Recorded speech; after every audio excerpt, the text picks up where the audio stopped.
Olá, vocês estão ouvindo Outras Mamas. Eu sou a Thaís Goldcorn. E eu sou a Bárbara Miranda. E esse é o primeiro podcast feminista vegano do Brasil. Uhul!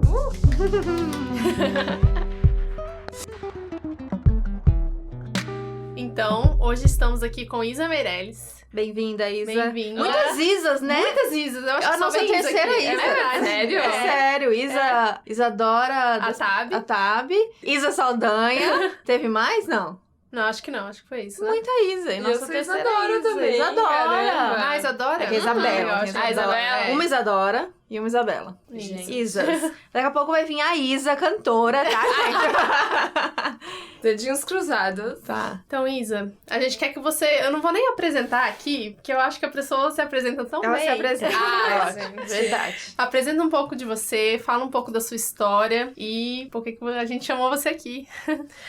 Eu tô muito feliz de estar com vocês, a gente ter se conhecido pelas redes sociais.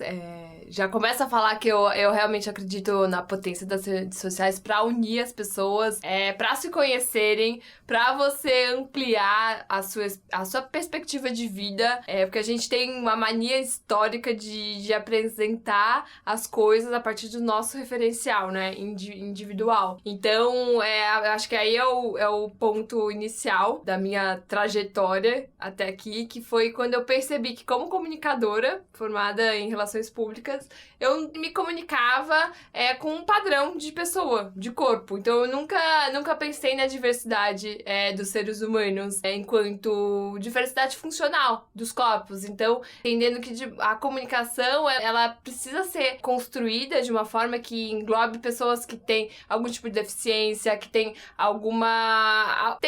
diferentes histórias de vida, diversidade funcional, religiosa. A gente acaba ficando muito restrito, às vezes, a pensar o ser humano de uma forma, né? Uhum. Então, a partir desse momento que eu encontrei, realmente percebi como comunicadora era muito restrita, né? Então, foi a partir daí que surgiu a comunicação acessível na minha vida, que eu comecei a usar as redes sociais como forma de divulgar maneiras da gente trabalhar a informação de forma que ela consiga ser acessada pela essa diversidade de pessoas, e comecei a realmente encontrar pessoas nas redes sociais que pudessem me trazer a sua perspectiva, né? Então hoje eu tenho muitas amigas surdas, muitas pessoas com deficiência visual, então é um pouco do que eu trabalho, né? Uhum. E fora isso, né, eu trago muito a questão da moda como linguagem, porque eu tenho uma deficiência, né, visual no olho esquerdo, que não dá pra gente Podcast. A gente vai botar umas fotos bem lindas dela. Por isso que é super democrático, né, o podcast, né, porque a gente ouve vozes, eu acho que é uma forma incrível de humanizar mesmo as nossas histórias. Mas enfim, eu tenho uma deficiência no olho esquerdo, que ela é visível, que a gente chama, né, porque tem gente que tem deficiências invisíveis, mas a minha sempre foi visível desde pequenininha, e aí sempre que eu chegava nos lugares, eu sempre fui notada, né, porque eu era fora do padrão, né, desse padrão de pessoa que a gente constrói. E aí eu sempre gostei muito de ser meio chamativa na moda, sempre, usar elementos chamativos, porque eu queria que as pessoas me enxergassem primeiro antes do meu olho, sabe? Que eu chamasse atenção pelas minhas roupas escandalosas do que pelo meu olho. Ótimo jeito. Não é? E aí foi por isso que eu me aproximei da moda, como forma de manifestação dessa identidade, e acabei criando, junto com mais 4 mulheres, um coletivo que chama Quem São Elas, que a gente trabalha com a comunicação da moda de forma inclusiva, de que a gente consiga incluir mais corpos nesse mercado, que na verdade começa como uma linguagem. Então, foi um pouco embaralhado, mas essa sou eu. Não, maravilhoso. Foi ótimo. E você falou dessa questão de descobrir essa potência da comunicação através da internet. Eu acho que isso aconteceu muito parecido com a gente, quando eu era uma pessoa muito dos bastidores, né, trabalhando em televisão e cinema, e quando eu descobri ali um lugar pra mim no Instagram, de poder falar em stories, eu falei, nossa, eu tô me conectando com pessoas diferentes do mundo inteiro, e a partir do podcast também isso ampliou um monte. Então a gente é daqui da defesa de que a internet, sim, a tecnologia no geral, ela aproxima as pessoas e ela permite que esses encontros aconteçam, mas ela também pode limitar, né? Se a gente, do lugar que a gente tá aqui, de pessoas sem deficiência, às vezes a gente não consegue perceber que algumas coisas na nossa comunicação não chegam pra todo mundo de alguma maneira. Seja pelos limites da tecnologia, seja por própria ignorância nossa, ou a questão que não é falada mesmo, de preconceito, enfim. Você percebeu isso primeiro, essa falha, e aí você foi querer falar mais sobre isso? Você acha que é possível, então, a gente ser inclusiva na internet? Então, eu acho que você trouxe muitos pontos importantes que eu percebi. Que, olha, é muito doido, né? Porque eu sou uma pessoa com deficiência desde cedo, só que eu nunca convivi, né, com outras pessoas. Eu sou uma pessoa privilegiada, sempre frequentei escolas, lugares, que eu sempre tive muito acesso às coisas. Então, eu achei que aquilo era a realidade do mundo, né?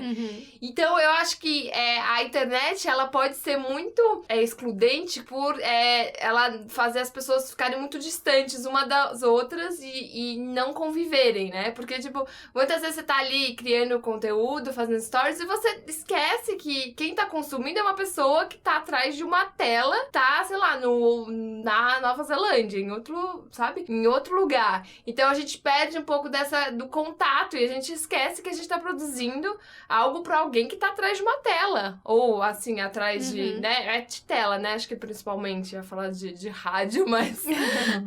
rádio de carro até pode ser, mas eu acho que é isso. A gente perde esses pontos de contato físico, né? Então a gente esquece que a gente tá fazendo tanta coisa e esquece que a gente tá fazendo pra alguém. E quem são essas pessoas? Sim. E quais são, assim, as primeiras coisas que você percebeu que você poderia comunicar, né? Porque o seu Instagram tá crescendo muito em função do seu próprio ativismo, né? Quais são as primeiras coisas que você comunica pras pessoas, assim, de como tornar, por exemplo, o Instagram mais acessível, sabe?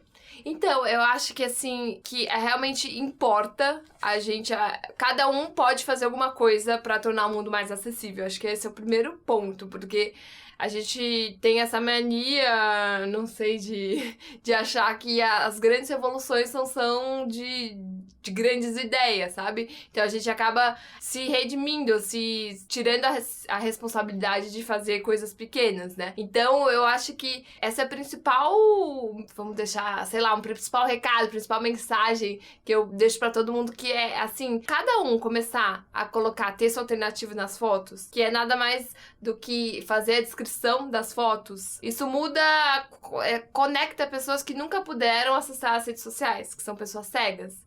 Então, o texto alternativo é você fazer a descrição daquela imagem de uma forma que você acha que transmita a mensagem central. Ponto. Assim, sei que tem muita gente que tem medo, acha que tem técnicas que precisa ser de uma forma correta. E sim, tem técnicas, né, que a metodologia que a gente chama de audiodescrição, mas que nada mais é do que isso, de descrever a imagem de forma que transmita aquilo que você quer comunicar. Então, tipo, você, Bárbara, postou uma foto de você, sei lá, sentada usando o notebook e sorrindo, não sei, com o propósito de mostrar, sei lá, estou trabalhando. Então, essa é a mensagem central. Então, você descreva de uma forma que transmita isso pra pessoa. Então, é uma forma muito que todo mundo pode fazer. Não é difícil, é super simples quando você vai postar. É só você... Tem um recurso lá no post falando do Instagram que chama texto alternativo. Aí você descreve, não tem limite de caracteres, não tem nada. Então, essa é uma forma super simples e as pessoas notam. Tanto é que, por exemplo, o Instagram, ele não tem inteligência artificial que faça isso, né? Ele acaba sendo mais lento, né? O processo de postagem pra gente que coloca texto alternativo. Então, tem muitas vezes que eu preciso postar uma coisa e deixo pra subir o texto alternativo 1 hora depois. As pessoas cobram. Tipo, chega um monte de inbox e o pessoal fala assim, cadê o texto alternativo? Eu não consigo ver essa imagem. Aí que você percebe realmente que as pessoas que aquilo faz sentido. E aí que você realmente tem que continuar a incentivar mais pessoas a fazerem. A primeira pessoa que eu vi fazendo isso, e foi recente, foi esse ano, eu nunca tinha parado pra pensar nisso, foi a Dimitra Vulcana, que é uma drag maravilhosa, um professor, na verdade, né, que tem um personagem drag. E aí ele coloca as descrições na própria descrição da foto mesmo, tipo, eu em pé, caminhando sob o sol, sorrindo, sei lá, qualquer coisa assim do tipo, sabe? Tem gente que coloca na própria descrição. O que muda isso? Então, antigamente... Ai, tem poucos meses que tem esse recurso de texto alternativo. Então é por isso. isso. Então tá na fase de adaptação, mas assim, o recomendável é você colocar no texto alternativo, na foto. Quer dizer, assim, não na legenda. Você colocar na foto mesmo, porque aí a pessoa que usa o leitor de telas, que é o software que vai lendo as imagens, facilita. Mas também pode colocar na legenda. Eu normalmente coloco na legenda o hashtag pra cego ver, falando que tem texto alternativo, aquela foto, para as pessoas lembrarem, né? Porque às vezes acaba ficando invisível, né? Aos olhos de quem não conhece. Então eu coloco uma forma de mobilização mesmo. E também pode continuar colocando, como esse exemplo que você colocou na legenda, porque o sentido do leitor de telas é ler primeiro a imagem e aí depois ele lê a legenda. Então fica mais intuitivo se você colocar no texto alternativo. Legal. Separar, né? Uma coisa igual quem enxerga vai ver primeiro a consumir aquela foto pra depois ler aquele texto. E são duas coisas diferentes. Às vezes, por exemplo, quem quer postar uma selfie bem bonitona e aí faz um texto de autoconhecimento. Mentira! Ela só total! ela só queria postar bonita. Então tem que fazer a descrição. Eu bonita.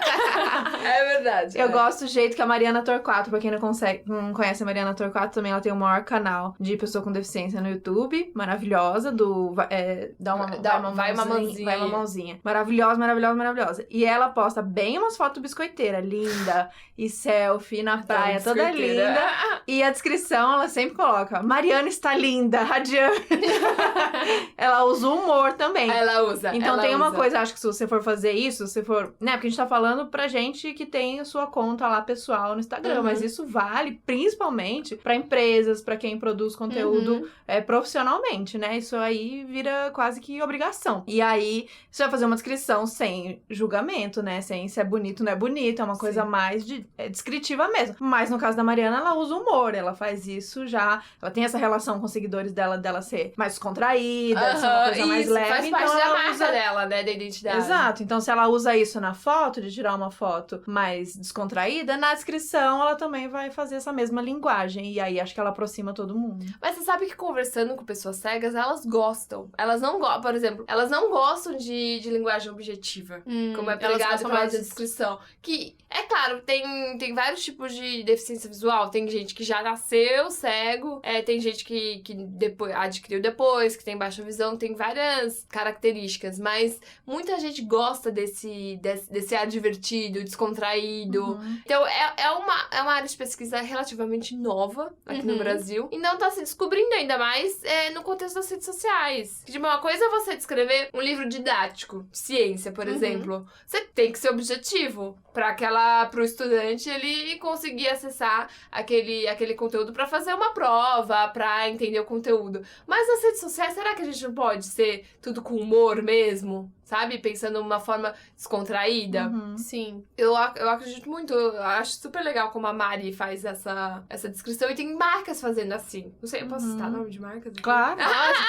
Depois ela só manda um recebidinho. Por exemplo, a Avon tem uma forma de descrição de imagem fantástica. Que ela acaba usando, tipo, umas sacadas, assim. Ela complementa ela faz a descrição na legenda. Então, ela faz umas sacadas entre a descrição da imagem e a legenda, sabe? É bem legal, vale a pena. Então, é uma marca que faz com um uso bem interessante, bem inovador do texto alternativo. Legal. Você falou sobre as pessoas sentirem pena de você, né? Tipo, tem todo um preconceito de ter essa deficiência que é visual, né? Que logo de cara as pessoas já veem que você tem. E a sua é só de um olho, mas tem pessoas como a Mari, por exemplo, que tem o braço, que fica bem mais óbvio, né? Que uma parte do braço ela não tem, ela nunca teve. Uma cadeira de roda. Ou mesmo uma cadeira de roda. E tem muito essa questão do preconceito e da invisibilidade, até porque a gente tá num país que é muito pobre ainda, né? Então a maioria das pessoas não tem recurso nem pra tirar essas pessoas de dentro de casa. Então a gente vê muito pouco, né? Pra mim, que vem de outra cidade, eu sou de Brasília, as pessoas só andam de carro, eu não via deficiente lá, sabe? Era uma outra pessoa na universidade, de cadeira de roda, cego, né? Mas muito, muito pouco. Aqui em São Paulo eu já vejo mais. A primeira vez que eu vi uma pessoa pegando um Uber sozinha aqui, totalmente cega, eu falei, gente, como pega o Uber? Eu não sei, o aplicativo é pronto pra isso, sabe? Eu fiquei aquilo na minha cabeça, assim, que doideira, eu nunca tinha... Sabe umas coisas que você nunca parou pra pensar? E falou, por que a gente não para pra pensar nisso, né? Porque tem muitas pessoas com muitas deficiências e a gente não vê, e a gente não fala sobre isso. E é sempre, tipo, uns especiais, assim, na TV, né? Sei lá, na TV, nas mídias, é sempre uma coisa muito especial.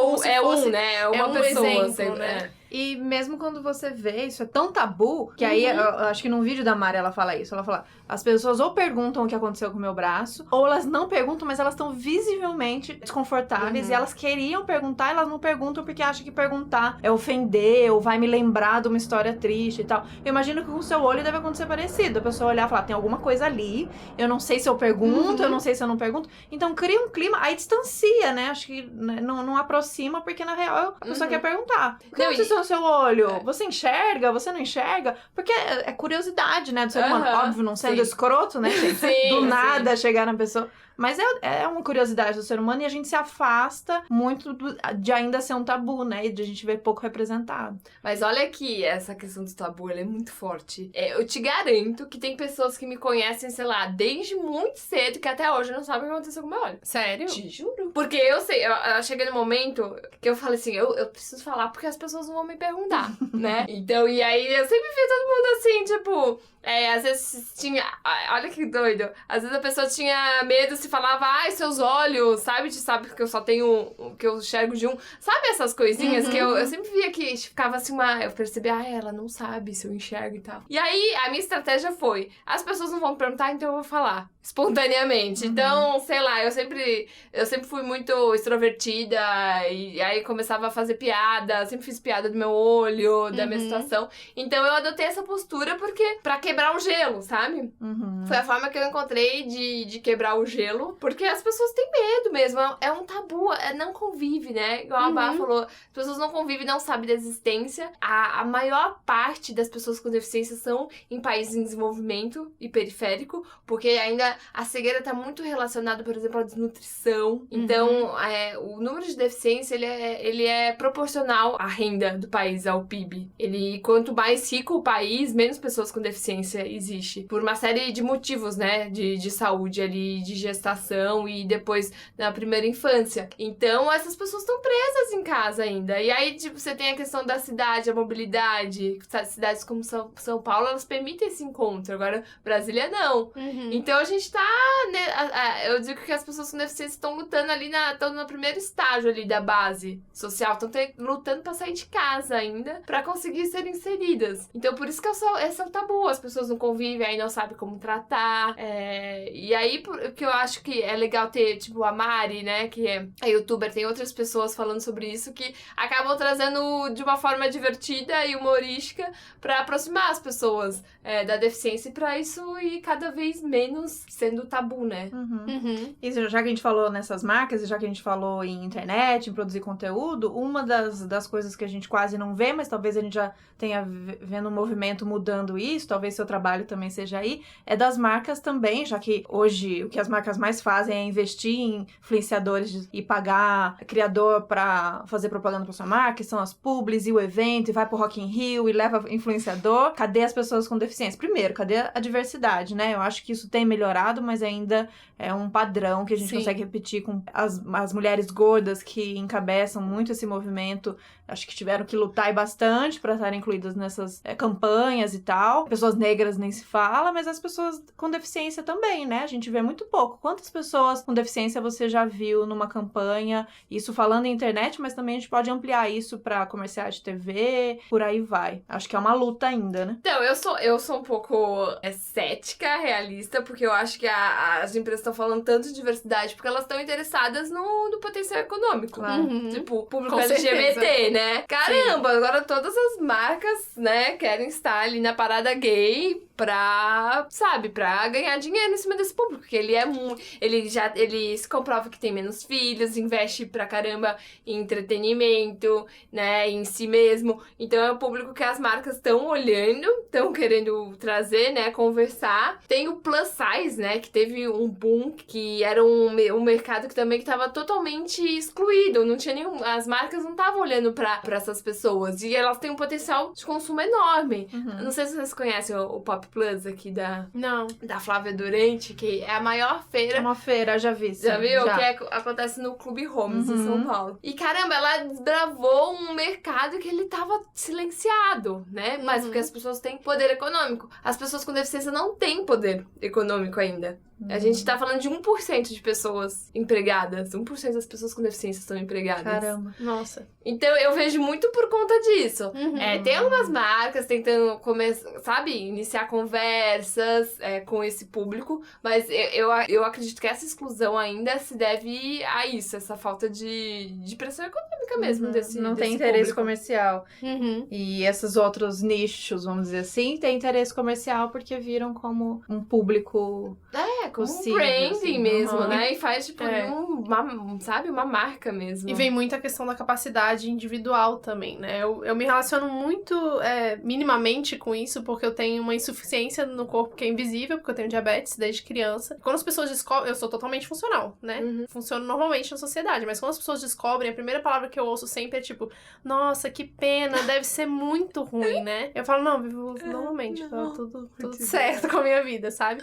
E aí eu imagino quando a deficiência é maior ainda. E se a deficiência visível é mais ainda, né? É sempre uma coisa de tipo, putz, tadinha da pessoa, ela não vai conseguir fazer tudo. E às vezes a pessoa faz tudo, mas ela tem que ficar se provando o tempo inteiro, né? E é isso que eu acho que invisibiliza tanto as pessoas também. A questão financeira é a principal, com certeza, né? A desigualdade social no Brasil é enorme. É isso que você falou de... proporcionalmente, ser os países mais ricos têm menos pessoas com deficiência, fica muito claro e faz muito sentido. Mas eu acho que tem muito isso do preconceito que a gente tem, da capacidade das pessoas, do que elas dão conta e do quanto que a gente tá preparado, né? O mercado de trabalho não tá preparado, as casas não estão preparadas pra isso. E é muito doido ver isso. Tratar como criança, né? Eu já vi alguém falando isso. O seu olhinho, né? Bota no diminutivo, bracinho, mas você quer sentar... O que você vai querer comer? Falou, gente, eu sou deficiente, mas eu tô entendendo, assim. Sou adulta, sou uma mulher adulta. Acho que a Mari fala muito disso também, né? De tratar como criança, pra gente entender. Eu acho que se a gente falar mais sobre as diversas, porque as pessoas são diversas e as deficiências são diversas. Se a gente conseguir ter mais canais, ter mais coletivos, é a gente pela gente, né? Porque esperar que isso venha de alguém, ou esperar a boa vontade das marcas ou do governo, a gente pela gente falando dessas questões e discutindo isso numa boa, né? Falando isso sem tabu. É isso, a pessoa ou nasceu assim, ou sofreu um acidente, aconteceu isso, e é isso, e agora minha vida é essa, mas aí eu tô produzindo, eu tô ativo. O meu problema real é o problema porque eu não tenho acesso a uma super cadeira de roda. O meu problema real é o que as ruas não estão preparadas pra mim. Esses são os problemas reais, né? Mas as pessoas são muito guerreiras, né? Elas correm atrás de reinventar. Eu vejo como aquela outra, não sei se ela é influencer, a Paola, que tem a perna amputada. A Antonini, né? Antonini. E aí eu vejo que cada dia ela tá com uma perna mecânica com brilho e diferente e tudo mais. Eu acho maravilhoso, obviamente, o trabalho dela, mas eu fico pensando quantas pessoas amputadas têm acesso ao melhor que seria pra aquela situação que elas estão naquele momento. Então,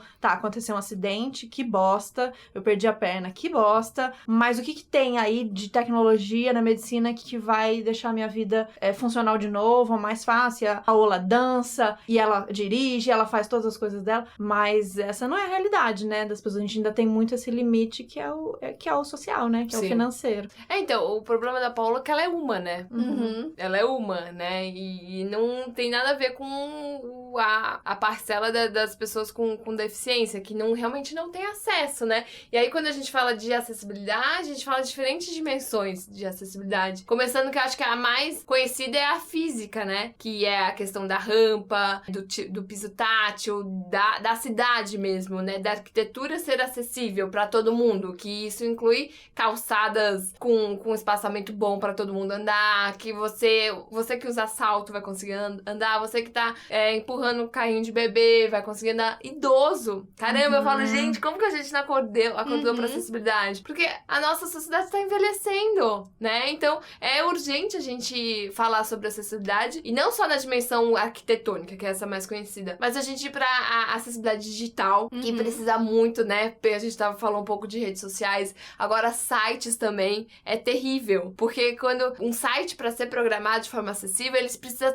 ser ali na linguagem, na semântica dele precisa ser acessível, né? Então, os nossos profissionais de programação, eles têm que aprender e tá ali no DNA e como princípio de construção de qualquer site. Isso não é uma realidade. Então, é uma acessibilidade digital. Caramba, a gente tá no mundo digital e, assim, não tem pesquisa recente sobre isso. A última que eu vi, acho que é 2016, que é do Movimento Web para Todos, que se estima, porque é muito difícil você mensurar a acessibilidade de um site, porque tem vários níveis, né, de acessibilidade de um site. Mas estima-se que 2% dos sites sejam acessíveis no mundo. Muito pouco. E assim, esses 2%, a gente não sabe qual nível de acessibilidade, sabe? Tipo, você tem ali a semântica, e aí você tem ali a ordem dos cabeçalhos, né? Tipo, de navegação. Porque uma coisa é, por exemplo, o leitor de telas conseguir acessar o site inteiro em 10 minutos. Uma coisa é ele fazer isso, sei lá, no metade do tempo. Isso varia conforme a programação. Então, é uma área de estudo e profissional que é inexplorada. Tem pouquíssimos profissionais fazendo isso. E que é urgente por conta de vários fatores. Da envelhecimento da população, de fornecer uma usabilidade, experiência pro usuário melhor pra todo mundo. Então, e tem pouca gente fazendo. Então, eu falo, gente, eu queria, tô tentando ver se eu aprendo a programar, porque... As programadoras aí.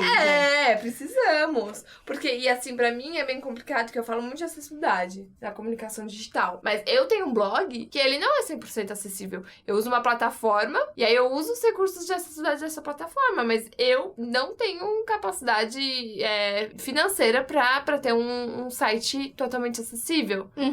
Então, é bem complicado, porque aí você levanta uma bandeira, mas você não consegue ser 100% acessível. Então se a gente tá falando dos limites, do quanto a gente consegue, tem ações, como você deu a dica da legenda alternativa, que a gente consegue fazer, mas tem os limites da tecnologia e financeiro. A gente tá falando aqui, podcast, a gente ama, é ótimo, é inclusivo, mas também não é, né? O podcast é pouquinho ouve. E a gente tem esse limite, a gente pensou já sobre isso, a gente conversa sobre isso. A solução que teria seria transcrever, né? O episódio inteiro, acho que o Mamilos faz isso. Tem gente que é surdo-mudo que não fala português, então não vai ler. O Olhares faz isso. O ideal seria Libras, sabe? O ideal seria então Libras. Aí é isso, tem que ter dinheiro pra contratar alguém que fale Libras, que vai interpretar tudo. A gente aqui em São Paulo, por exemplo, tem uma feira chamada Feira das Vegs, que tem uma mina que é vegana, que ela vai voluntariamente fazer traduzir em Libras de todas as palestras que acontecem na Feira das Vegs. Então ela participou da nossa. Isso é muito legal. No Rio, na Vegborá, também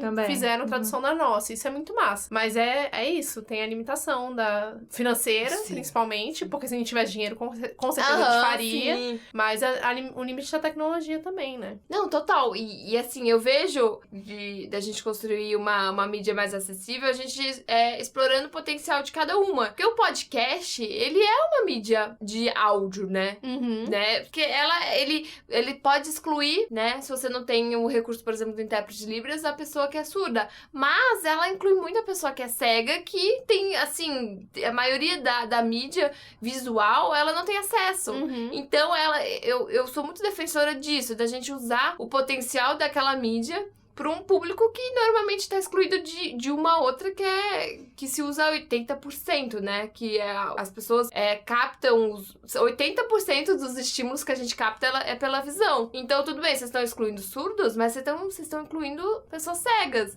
E a gente tende a evoluir em tecnologia pra gente, por exemplo, ter o Google tem um aplicativo, por exemplo, que ele faz a transcrição automática em português do áudio. Sim. Então, tipo, isso, claro, eu acho que pra podcast não dá pra fazer, porque tem que... Ele faz. Ele faz? Acho que faz, mas a gente nunca parou pra fazer, porque depois você tem que dar uma corrigidinha, porque ele não vai entender tudo, sabe? Aí tem a questão da qualidade do áudio, enfim. Então, mas tipo, você vê, tipo, dá pra integrar, sabe? As mídias. Você só tem que... A gente tem que... Nós que somos criadores, a gente tem que ficar treinando o tempo todo pra lembrar que existem diferentes formas de acessar a informação e que cada canal, cada plataforma tem a sua potencialidade e que a melhor forma é a gente integrar cada vez mais e fazer a nossa parte, né? E cobrar das empresas, porque a gente não tem dinheiro, mas as grandes empresas têm e elas não estão investindo porque não é prioridade pra elas, que elas ainda não enxergaram isso como business. Eu acho que é com quase tudo que a gente fala aqui, né? Tirar essa culpa do indivíduo. Então, se você tá aí, você tem o seu canalzinho no YouTube, você tem seu podcast, não é pra trazer pra esse lugar da culpa de que você não faz, que você tá sendo excludente e tal. É óbvio, é sempre fazer o exercício de lembrar que essas pessoas existem e lembrar o que tá ao seu alcance pra fazer pra melhorar, mas principalmente esse ponto que você tocou. Cobrar de quem tem grana, de quem tá no poder. Que são as empresas, que é o governo. Então, é o que a gente puder cobrar e cutucar e ajudar isso, né? A gente sempre fala isso da solidariedade nas causas, né? Então, se a maioria do nosso público aqui, se a sua causa é a causa animal, é o veganismo, ou independente, né? A gente fala que a nossa causa é a anti-opressão, anti-violência, a nossa causa é geral. Mas, pra gente ser solidário. Então, quando tem um ato puxado pelas pessoas indígenas, a gente não vai lá em solidariedade, mesmo a gente não sendo indígena. Mesma coisa, viu uma campanha, viu uma criadora de conteúdo com deficiência falando, gente, tal pessoa foi super escrota, usou uma linguagem mega preconceituosa, capacitista, vamos lá informar essa pessoa que isso não é legal. É nesse sentido, né? Do apoio da solidariedade também, né? Nossa, muito legal essa fala. Eu acho. Não, traduziu muito o que eu penso, que eu defendo. E é isso, legal. A gente não deixar de fazer porque a gente acha que não tá fazendo o suficiente. Eu acho que é a maior dor, né? Do indivíduo. Fazer e ter solidariedade em relação a outras bandeiras que não são a sua principal, sabe? Sim. Então fala um pouquinho pra gente um pouco mais do coletivo que você faz parte. Coletivo, quem são elas?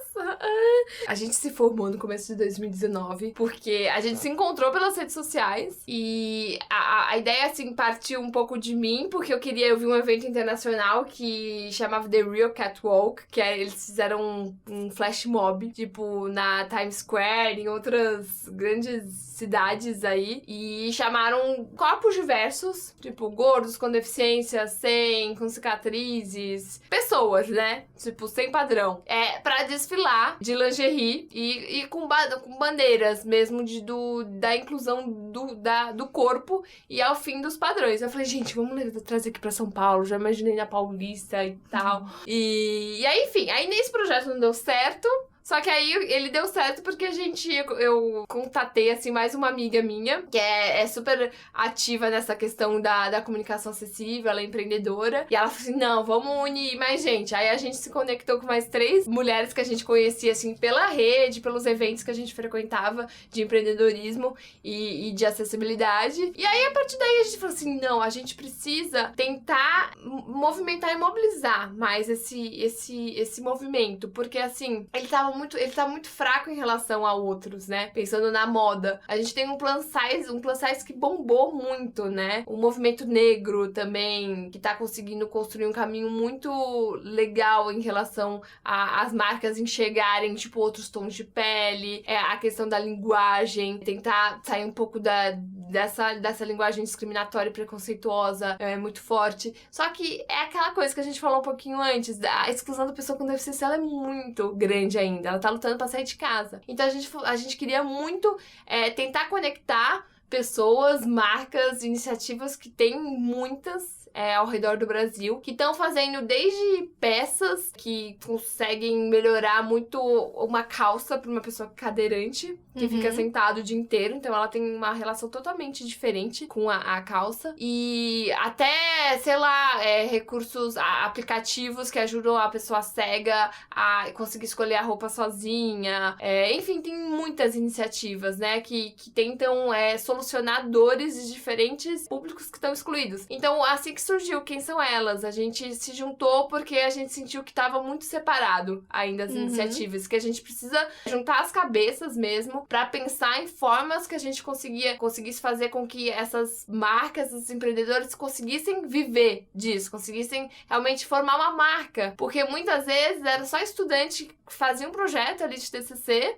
apresentava, só que não conseguia ir pra frente, porque o mercado é muito novo, então não conseguia tornar um negócio. Então a gente começou, primeiro, tentando se conectar com pessoas com deficiência, com instituições, como a Secretaria Municipal da Pessoa com Deficiência, estadual, algumas ONGs, então fazendo rodas de conversa para conversar com pessoas que estão trazendo soluções e conectando com pessoas com deficiência. Então essa é o nosso pilar, assim, de mobilização, de pesquisa. E a gente tá fazendo iniciativas, assim, de cutucar mesmo as empresas e tentar mostrar para elas que a moda, ela pode... Se a gente trazer acessibilidade pra moda, a gente pode inovar, né? E a gente incluir ao mesmo tempo. Então a gente tem muito essa pegada da linguagem, de tentar trazer a inclusão, não pela inclusão, porque a gente realmente acredita que as empresas, a sociedade não quer incluir, né? A gente fala tanto de inclusão,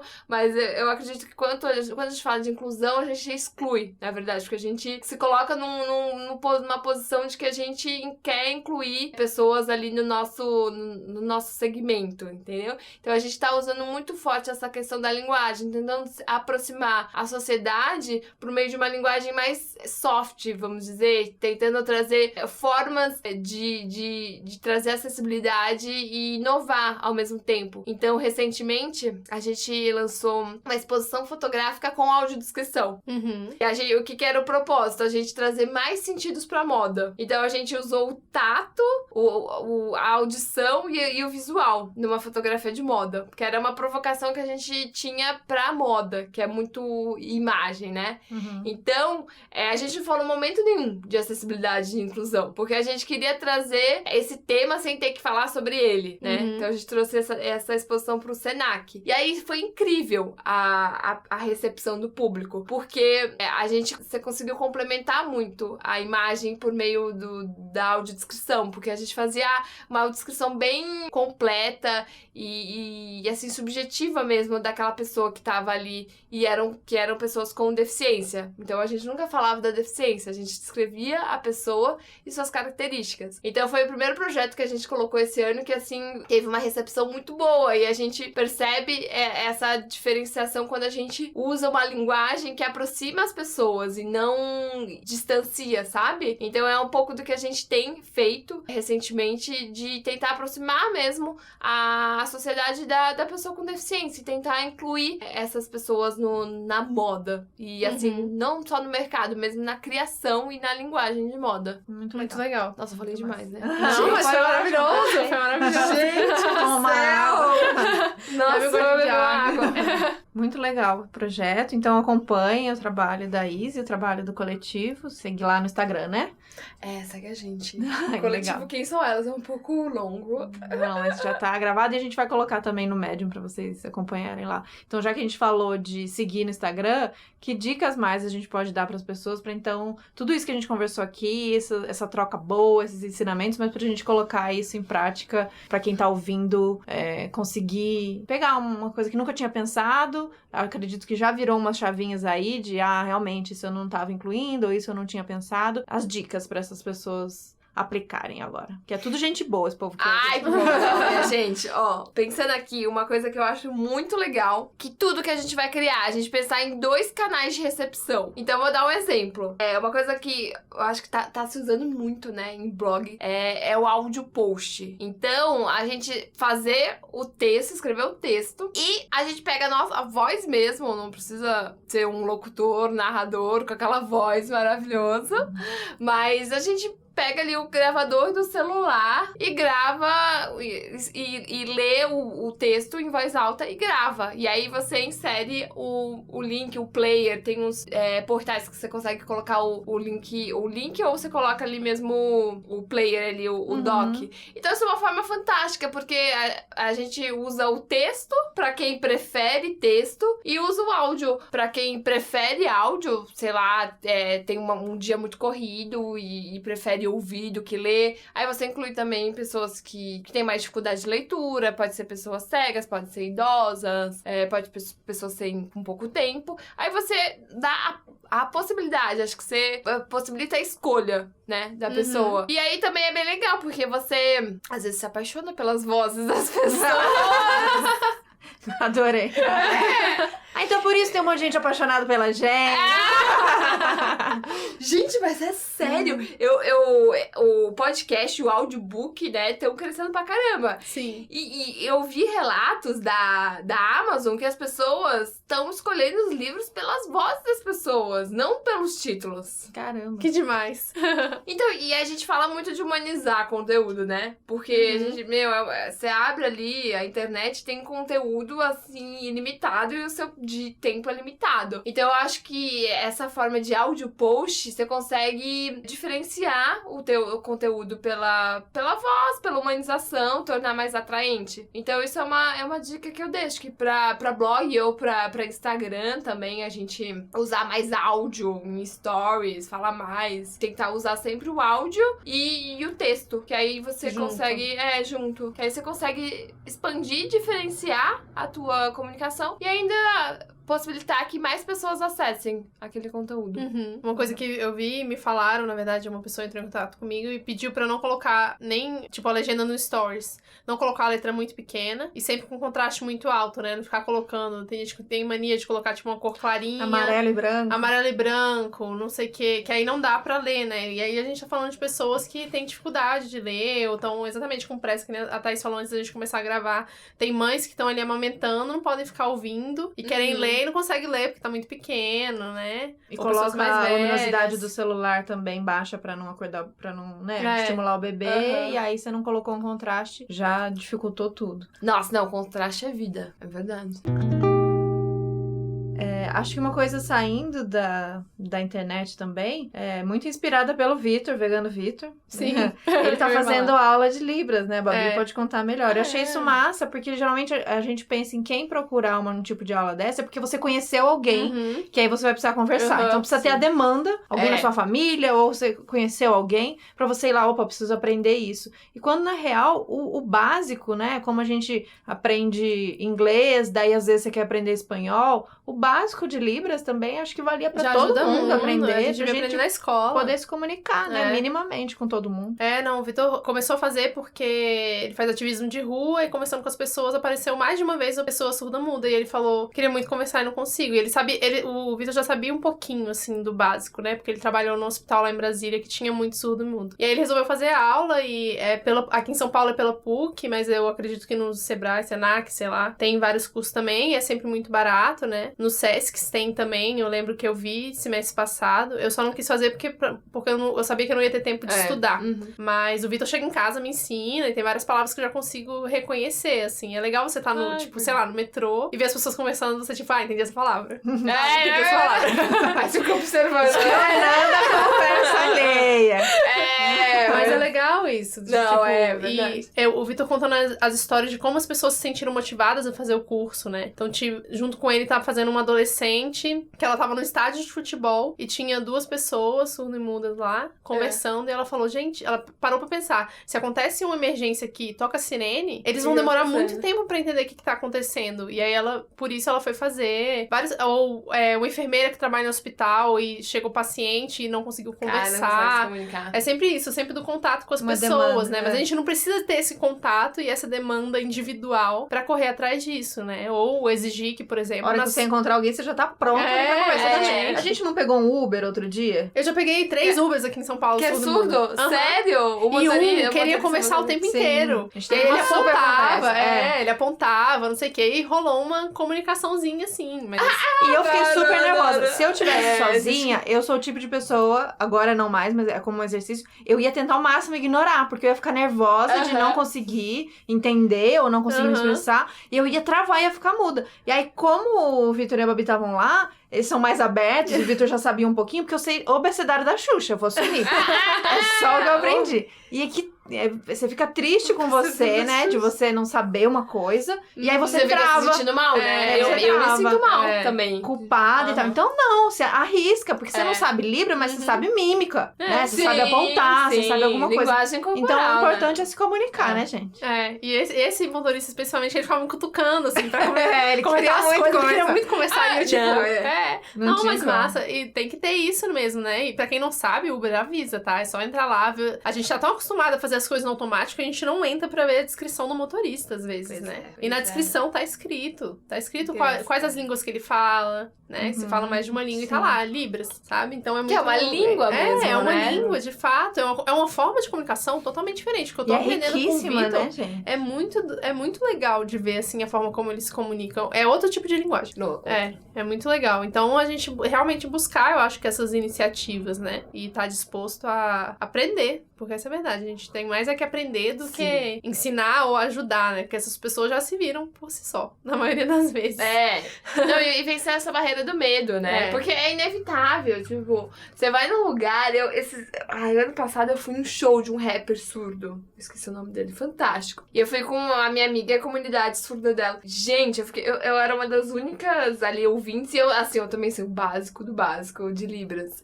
E aí você se sente mal, eu falei, caramba, quem sou eu pra não ter aprendido ao longo da minha vida a me comunicar em Libras? Porque agora quando você se sente totalmente excluído, que aí, vem a dor, né? Porque afeta o teu umbigo. Mas não precisa ser assim, né? Tipo, a gente tem que se estimular o tempo todo a conviver com essa diversidade e não ter medo, né? De abordar as pessoas, de tentar se aproximar. Porque as pessoas normalmente querem essa aproximação. E acho que essa coisa da curiosidade, da curiosidade estimular a gente a querer se comunicar com todas as pessoas e não travar. Porque eu fiz isso porque não sabia Libras, mas faço ainda, tento fazer mesmo, quando eu não sei a língua. Então, se aparecia alguém que falasse inglês, eu travava, não queria conversar porque não sei falar. Do contrário, a comunicação foi feita pra gente se comunicar de um jeito ou de outro. E essa coisa da curiosidade, ela pode ser usada como um estímulo pra gente se comunicar. A Mari, que a gente citou aqui várias vezes, Mari Torquato, ela faz uns vídeos, por exemplo, como eu pinto a unha, como eu dirijo, como eu limpo a casa. Porque a gente tem essas curiosidades,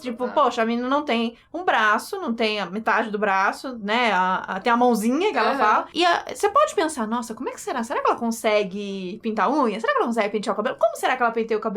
É uma curiosidade, que é quase uma curiosidade infantil. Uma criança perguntaria pra ela numa boa. Mas como você limpa a casa? Verdade. Aí a gente, por cheia de questões de dedos, não sei o quê, a gente não pergunta. Mas a gente se afasta. Ali já rolou um bloqueio na comunicação. Então aproveita essa curiosidade infantil.